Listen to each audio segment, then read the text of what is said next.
What is going on YouTube? Undead Potato here, aka Young M, with a new Destiny video. In today's video, we're gonna take a look at the top 10 bonds of Warlocks that I put together, in my opinion. Take note, guys, that this is my opinion and not something that I say that is supposed to be like this. It's just what I think about these bonds, and you guys obviously have your different opinions about these bonds that I put together, and that's why you guys gotta let me know your opinion down below in the comments. And if you guys actually enjoyed this video, make sure to leave a like and subscribe because I will really appreciate that a lot. So with that being said, let's just get right into the video. To start us off, in the number 10 spot, we have the Sunsinger's Bond. You can acquire this bond by completing the quest that you get when you first get into the Taken King. Obviously, it's really easy to get, really quick steps, and really, like I said, really simple steps as well. So you get this really cool bond. It's orange and yellow at the same time. It has this classic feeling about the bond, and it's really simple at the same time. It's just really cool looking. I really like it, so that's why that bond is number 10. In the number 9 spot, we had the faction bonds. Out of all those three, I like this one better because it has this white and black colors on it. It looks really nice and very simple as well. It has this really cool effect in that emblem in the middle, which is obviously the Death Orbit's emblem. You can acquire this by basically leveling up your Death Orbit emblem. So that's why this bond is a number 9. Moving on to the number 8 spot, we have the Curse of the Hidden Bond.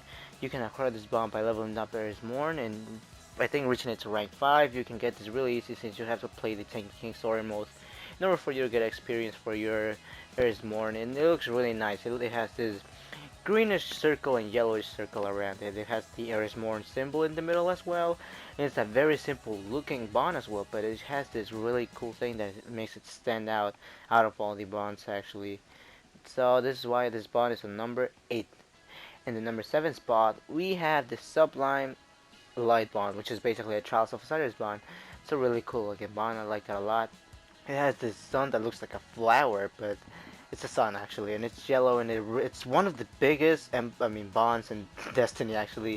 It covers up your whole armor, and it basically symbolizes that you have played Trials of Osiris. So that's why this bond is a number 7, just because of that. Okay, so moving on to the 6th spot, we have the 5 Lives of Albios. I think that you pronounce it. If that's not how you pronounce it, then you guys should forgive me because I don't know how to pronounce that. It's a really complicated name.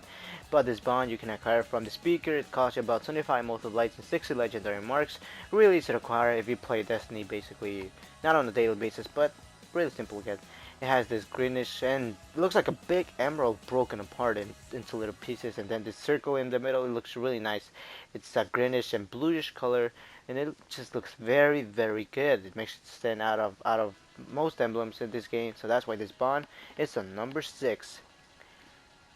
Moving on to the number 5 spot, we have the Wolfswood Bond. You can acquire this bond by playing Iron Banner, which is this bond is actually not available in every single week of Iron Banner. By the time I recorded, you can actually get it in the Iron Banner week, and it's really good looking. It has this simple wolf in it with fire around it. It's a greenish fire, and that obviously symbolizes the Iron Banner color. And basically, the wolf is the Iron Banner logo, and it looks really nice. Actually, who doesn't like to have a wolf in it? Huh? I mean, I know I do. I know I like wolves. I like wolves a lot, so that's why this bond is number 5. On the number 4 spot, we have the Warm Gods Boon. Boon. Yeah, Boon. You can acquire this bond by playing the Kingsfall raid, then get into the sister checkpoint, the Daughters of Oryx, obviously. Um, it just looks very simple, but who doesn't like Oryx? Huh? I love Oryx, I know I do. And it has Oryx head in your hand. It's just really amazing. Having that head in your hand is just freaking awesome. And it's white and darkish. This is the hard mode emblem. And like I said, it's very simple looking, but it's Oryx. Who doesn't like Oryx? Huh? That's why this bond is the number 4. Moving on into the number 3 spot, the last 3 of this top 10, we have the lan-tan's Burial Ring. I think that's how you pronounce it. It's a really complicated name for this bond that I can't pronounce at all. But you can acquire this bond from the speaker again. It costs you about 25 most lights and 60 legendary marks. Really easy to get, and it has this big axe in the middle. I think that's an axe, if I'm not mistaken.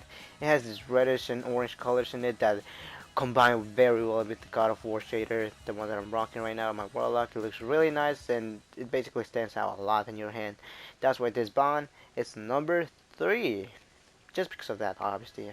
I really like this axe looking Bond. In the number 2 spot, we have the Bond of the Queen's Guard.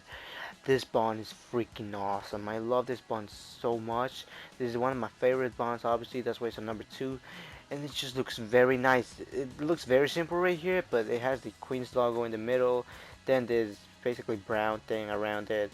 But you can see that it has this void energy around it as well. This purple things around it. It looks very nice. And it looks way better when you actually wear it on your Warlock without, you know, showing it or showcasing right here. If you wear it outside in battle or just in the tower run around, it looks very, very nice. That's why this Bond is number 2.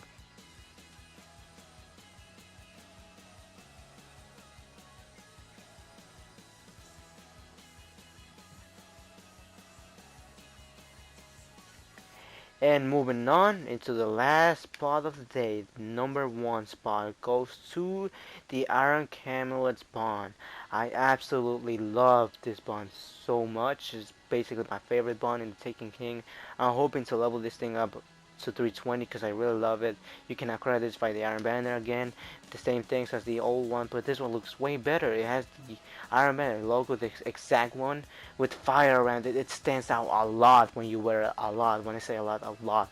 It looks like fire, but when with the logo in it, it looks freaking awesome. I love this emblem so much. There's no need to explain myself anymore. That's why this Bond is number 1.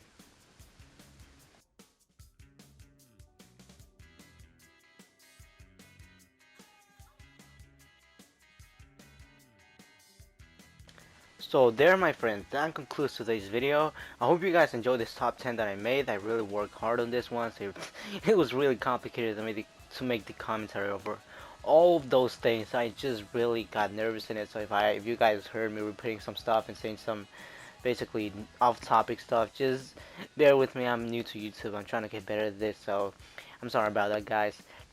But yeah, I hope you guys enjoyed today's video. It was a really complicated video to make, but I really wanted to get this out of my neck because I like this Bond and I just wanted to make a top 10 about him and you know show it to you guys, show you guys my opinion, and I hope you guys enjoy it again.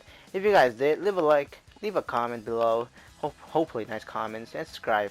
And this has been Undead Potato, guys, and see you guys on the next one. Peace.